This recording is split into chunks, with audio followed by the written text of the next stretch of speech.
నమస్తే. ఇవాళ మన స్టూడియోలో ప్రముఖ ఆధ్యాత్మికవేత్త, జ్యోతిష్య వాస్తు పండితులు బ్రహ్మశ్రీ డాక్టర్ నాయకంటి మల్లికార్జున శర్మ గారు ఉన్నారు. మార్చి నెలలో మేషరాశి వారికి ఎలాంటి ఫలితాలు ఉంటాయి, గ్రహస్థితి ఎలా ఉంది, గురుగారిని అడిగి తెలుసుకుందాం. గురుగారు నమస్కారం. నమస్కారం అండి. గురుగారు, మార్చి నెలలో ముందుగా మేషరాశి వారి పరిస్థితి ఎలా ఉండబోతుంది, ఎలాంటి రెమెడీస్ చేసుకుంటే బాగుంటుందంటారు? తప్పకుండా. ఓం శ్రీ గురుభ్యో నమః.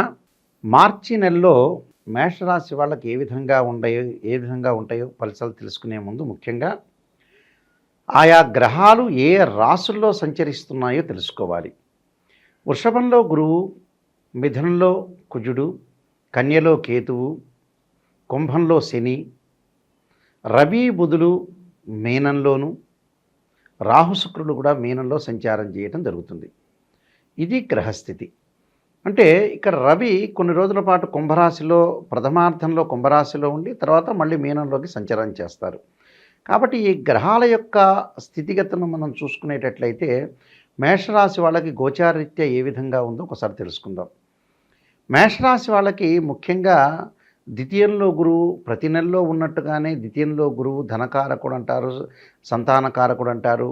ఆర్థికంగా పరంగా బాగా ఉంటుంది, అనుకూలంగా ఉండే అవకాశం అనేది బాగా ఎక్కువ ఉంటుంది. అంటే ఆర్థిక పరంగా బాగుంటుంది, ఫైనాన్షియల్ పరంగా కొంత గ్రోత్ ఉంటుందని చెప్పుకోవచ్చు.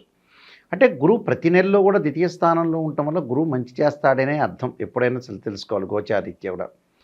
అలానే తృతీయ స్థానంలో కుజుడి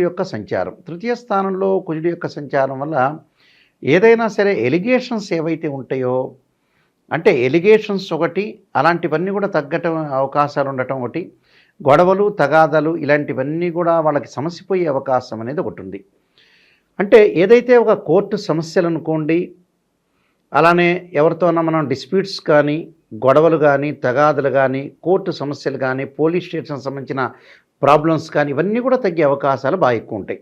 అంటే ఇవన్నీ కూడా తగ్గి వాళ్ళకు కొంత హ్యాపీగా ఉండే అవకాశాలు ఎక్కువ ఉంటాయి. అలానే రియల్ ఎస్టేట్ వాళ్ళకి కానీ, కన్స్ట్రక్షన్ చేస్తున్న వ్యక్తులకు కానీ, అలానే ఇలాంటి వాళ్ళందరికీ కూడా చాలా అద్భుతంగా ఉండే అవకాశం ఎక్కువ ఉంటుంది. అంటే తృతీయంలో ఎప్పుడూ కూడా కుజుడు మంచివాడే. తృతీయ స్థానంలో కుజుడు వల్ల ఆరోగ్యపరంగా పరిస్థితులు కూడా అనుకూలంగా ఉంటాయి. అలానే ప్రమాదాలు, గతంలో ఏదైతే ప్రమాదాలు జరిగినాయో ఆ ప్రమాదాల్లో జరిగినవన్నీ కూడా ఏదైతే డిసీజెస్ తగ్గే అవకాశాలు బాగా ఎక్కువ ఉంటాయి. అంటే ఆరోగ్యపరంగా వాళ్ళకి అనుకూలంగా ఉంటుంది. దీర్ఘకాలిక వ్యాధులు ఉన్న వ్యక్తులకు కూడా అనుకూలంగా ఉంటుందని చెప్పుకోవచ్చు. అయితే సరైన ప్రణాళికతోటి, సరైన మార్గంతో వాళ్ళు డబ్బు సంపాదించే అవకాశం అనేది మెండుగా ఉంటుందని చెప్పుకోవచ్చు. అలానే ప్రముఖ వ్యక్తుల యొక్క కలయిక, అంటే ఎమినెంట్ స్కాలర్స్ తోటి వాళ్ళ కలయిక వల్ల కూడా వాళ్ళకు కొంత సపోర్ట్ ఉండే అవకాశాలు ఎక్కువగా ఉంటాయి ప్రజల్లో.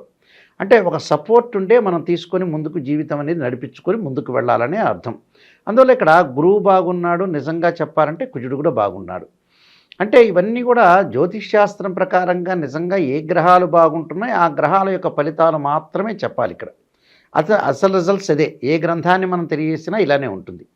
అయితే ఇక్కడ కుజుడు బాగున్నాడు అంటే ఆరోగ్యపరంగా కానీ, భూమికి సంబంధించిన వాడు కానీ, భూమి లావాదేవీలు కానీ, వాళ్ళు స్థలాలు అమ్మటం కానీ, కొనుగోలు చేయటం కానీ, అంటే ఫర్ సేల్ చేయటం కానీ, ఫర్ పర్చేజ్ చేయటం కానీ ఇవన్నీ కూడా అనుకూలంగా ఉంటాయంటే. అంటే రైతులకు కానీ, రైతులతో పాటు అగ్రికల్చర్ ల్యాండ్ కొనుగోలు చేసే వ్యక్తులందరికీ కూడా అనుకూలంగా ఉంటుందని చెప్పుకోవచ్చు. అంటే కుజుడు బాగున్నాడు, వెరీ గుడ్ రిజల్ట్స్ ఇస్తారని అర్థం. దానితో పాటు ఈ కుజుడు వల్ల కూడా చిన్న చిన్న పనులు చేసుకునే వాళ్ళు కొంతమంది ఉంటారు. అంటే మేస్త్రీలు, గోడలు కట్టుకునేవాడు, ఇళ్ళు కన్స్ట్రక్షన్ చేసేవాడు, వీళ్ళందరికీ కూడా చిన్న చిన్న వ్యక్తులకు కూడా చాలా బాగుంటుంది. అలానే కెమికల్ కంపెనీలు, అంటే రసాయన శాస్త్ర అధ్యాపకులకు కానీ, అలానే కెమికల్ ఇంజనీర్స్ కానీ వీళ్ళందరికీ కూడా కుజుడు యొక్క ప్రభావం వల్ల బాగుంటుందని చెప్పుకోవచ్చు. దాని తర్వాత నెక్స్ట్ ఆర్థిక పరిస్థితులు అనేవి పుంజుకుంటాయి. అంటే ఫైనాన్షియల్ గ్రోత్ అనేది జూపిటర్ ప్లానెట్ వల్ల జరుగుతుంది కాబట్టి ఆర్థిక స్థితిగతులు అనుకూలంగా ఉంటాయని చెప్పవచ్చు. ప్రత్యేకంగా మిగతా గ్రహాల యొక్క కలయికను మనం చూస్తుంటే ప్రతి నెలలో చెప్పినట్టుగా 6వ స్థానంలో కేతు మంచివాడే. 6వ స్థానంలో కేతు ఏంటంటే ప్రత్యేకంగా కొన్ని వివాదాలు తగ్గిస్తుంటారు, ఆర్గ్యుమెంట్స్ తగ్గిస్తుంటాడు. అంటే ఆధ్యాత్మిక చింతనను బాగా ఎక్కువగా ప్రేరేపించే అవకాశం అనేది ఎక్కువగా ఉంటుంది. అలానే ప్రముఖ వ్యక్తులతోటి కలయికతో పాటు ప్రతి విషయంలో కూడా అనుకూలంగా ఉండటం, అంటే ప్రతి విషయంలో కూడా చాలా మంచి రిజల్ట్స్ వచ్చే అవకాశాలు బాగా ఎక్కువ ఉంటాయి. అంటే ఆధ్యాత్మిక పరంగా ఉంటుంది, తీర్థయాత్రలు, పుణ్యక్షేత్రాలు తిరిగే అవకాశాలు ఎక్కువగా ఉంటాయి. అంటే 6వ స్థానంలో కేతువు కూడా బాగుంటాడు. అంటే 2వ స్థానంలో గురువు బాగున్నాడు, క్లియర్ రిజల్ట్స్. 3వ స్థానంలో కుజుడు బాగున్నాడు, 6వ స్థానంలో కేతు బాగున్నాడు. అంటే 3 గ్రహాలు కూడా చాలా అద్భుతంగా ఉన్నాయని చెప్పొచ్చు. అంతే, ఎందుకంటే ఎవరైనా సరే నెగిటివ్ కానీ పాజిటివ్ కానీ నిజాన్ని తెలుసుకోవాలి. ఏ విషయాన్ని చెప్పినా కూడా దానికి గ్రంథం ఆధారంగా ఉంటుంది. జ్యోతిష్య గ్రంథాలు అనేక ఉంటాయి. ఆ గ్రంథాల ఆధారంగా ఉండాలి. నిజం అనేది నిప్పు లాంటిది.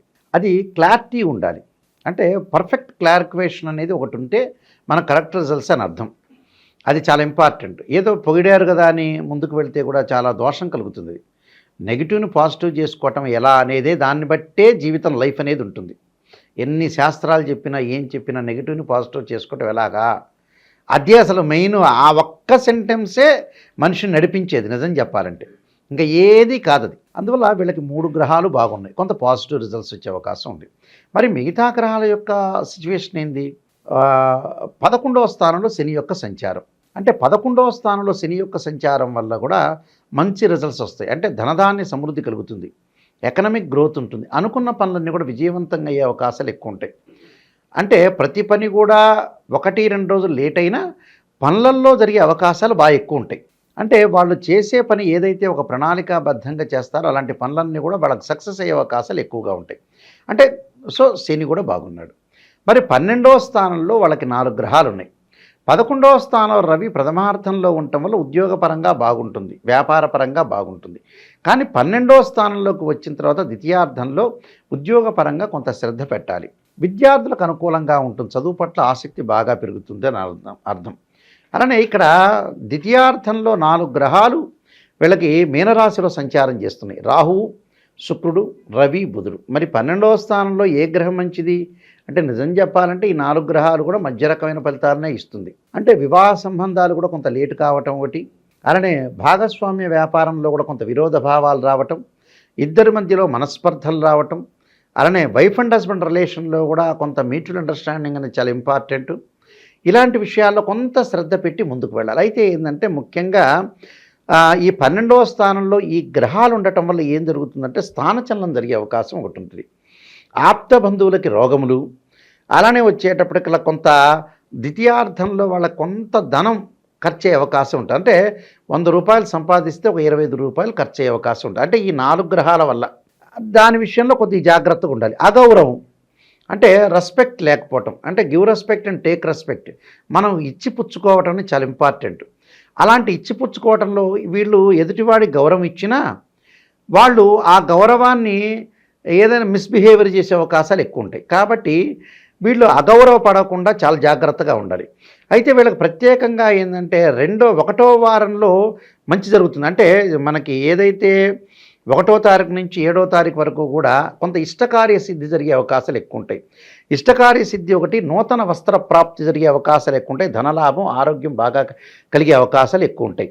అలానే 2వ వారంలో కూడా సంతోషము, కొంత అన్నింటా శుభాలు జరిగే అవకాశాలు ఉంటాయి, కీర్తి ప్రతిష్టలు బాగా పెరుగుతుంది, ధనలాభం, ధర్మకార్యాచరణం కూడా కలిగే అవకాశాలు ఎక్కువ ఉంటాయి. అలానే 3వ వారంలో వచ్చేటప్పటికల్లా వీళ్ళకి సంతాన ప్రాప్తి కలిగే అవకాశాలు ఎక్కువ ఉంటాయి. సంతాన ప్రాప్తి కలగటం ఒకటి, ధనలాభం ఒకటి, కార్యక్రమాల్లో జయం కలిగే అవకాశం ఎక్కువగా ఉంటుంది. అలానే 4వ వారం కొంత జాగ్రత్తగా ఉండాలి. అంటే ఆపదలు, కొంత కార్యక్రమాల్లో కొంత లేటు జరిగే అవకాశాలు ఎక్కువ ఉంటాయి. కంటి సంబంధించిన వ్యాధుల విషయంలో కొంత జాగ్రత్తగా ఉండాలి. అలానే శత్రు భయము, స్థానచలనం జరిగే అవకాశాలు ఒకటి ఉంటాయి. కాబట్టి టోటల్గా వీళ్ళకి ఎక్కువ % బాగుంటుందని చెప్పుకోవచ్చు. దాదాపు 80% వాళ్ళకు అనుకూలంగా ఉంటుంది. అంటే చివరి వారంలో మాత్రమే కొంత కంటికి సంబంధించిన భయము, ఇలాంటి ఆందోళన లేకుండా ఉండటం అనేది చాలా మంచిది. ఏదైనా వీళ్ళకి క్లారిటీగా గోచారరీత్యా మటుకు గురువు బాగున్నాడు, కుజుడు బాగున్నాడు, కేతువు బాగున్నాడు, శని బాగున్నాడు. రవి బుధ అంటే రవి ప్రథమార్థంలో బాగుంటాడు, తర్వాత ద్వితీయార్థంలో బాగుంటాడు. రవి బుధ రాహు శుక్రులు అనేవాళ్ళు విదేశాలకు కూడా కొంత అడ్డంకి జరిగే అవకాశాలు అంటే విదేశాలకు వెళ్ళలేకపోతారు. స్త్రీలకు కూడా ఆలోచన సరళి అనేది బాగా పెరగకుండా ఉంటుంది, కొంత మానసికంగా ఒత్తిడి లేకుండా ఉండటం అనేది చాలా ముఖ్యమైన విషయం. అందువల్ల దీనికి కొన్ని పరిహారాలు చేసుకొని ముందుకెళ్ళటం అనేది చాలా మంచిది. గురుగారు, ఈ రాశి వారు ఎలాంటి పరిహారాలు చేసుకోవడం ద్వారా మంచి ఫలితాలు పొందడానికి ఆస్కారం ఉంటుందంటారు? ఆదిత్య హృదయాన్ని పారాయణం చేయాలి. అంటే ఆదిత్య హృదయ పారాయణం ఆదివారం రోజున ఈ 4 ఆదివారాలు కూడా ఆదిత్య హృదయ పారాయణం చేయటం వల్ల ఉద్యోగానికి కానీ ఎలాంటి ఇబ్బందులు లేకుండా ఉండే అవకాశాలు ఉంటాయి. అంటే సూర్యుడి యొక్క అనుగ్రహం అనేది చాలా ఇంపార్టెంట్ ఇక్కడ. అలానే ఏదైనా సరే దేవాలయాల్లో ఆదివారం పూట నవగ్రహాలకి ప్రదర్శన చేయాలి. అంటే ఆదిత్యాయ సోమాయ చ మంగళాయ చ బుధాయ చ గురు శుక్ర శనిభ్యచ్చరాహవే కేతువే అనే మంత్రాన్ని చక్కగా చదువుకుంటూ నవగ్రహాల యొక్క ప్రదర్శన చేయాలి.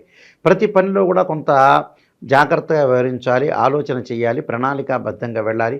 ప్రతిదాన్ని కూడా మూఢత్వంతో వెళ్లకుండా కొద్దిగా మనం చేస్తున్న పనిలో తప్పులు ఏంటి ఎంచుకొని ముందుకు వెళితే మన జీవితం అనేది అద్భుతంగా ఉండే అవకాశాలు ఎక్కువ ఉంటాయి.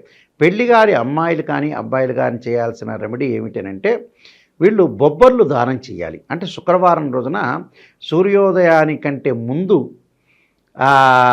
ఏదైతే హోరాకాలంలో వాళ్ళు శుక్రుడు సంబంధించిన అంటే హోరాకాలం అంటే శుక్రవారం రోజున ఉదయం పూట శుక్రహోరం ఉంటుంది, సూర్యుడు ఉదయించిన తర్వాత.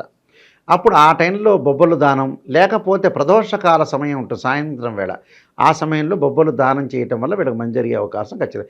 ప్రతి పని కూడా జాగ్రత్తగా ఉండాలి, తప్పులొప్పులు ఎంచుకోండి, ఎక్కడ తప్పు జరిగిందో మిస్టేక్ని చాలా జాగ్రత్తగా క్లారిటీ చేసుకొని ముందుకెళ్తే జీవితం అనేది ధన్యమైపోతుంది. మార్చి నెలలో మేషరాశి వారికి ఎలాంటి ఫలితాలు ఉంటాయి, ఎలాంటి రెమెడీస్ చేసుకోవాలి, చాలా అద్భుతంగా వివరించారు. నమస్కారం.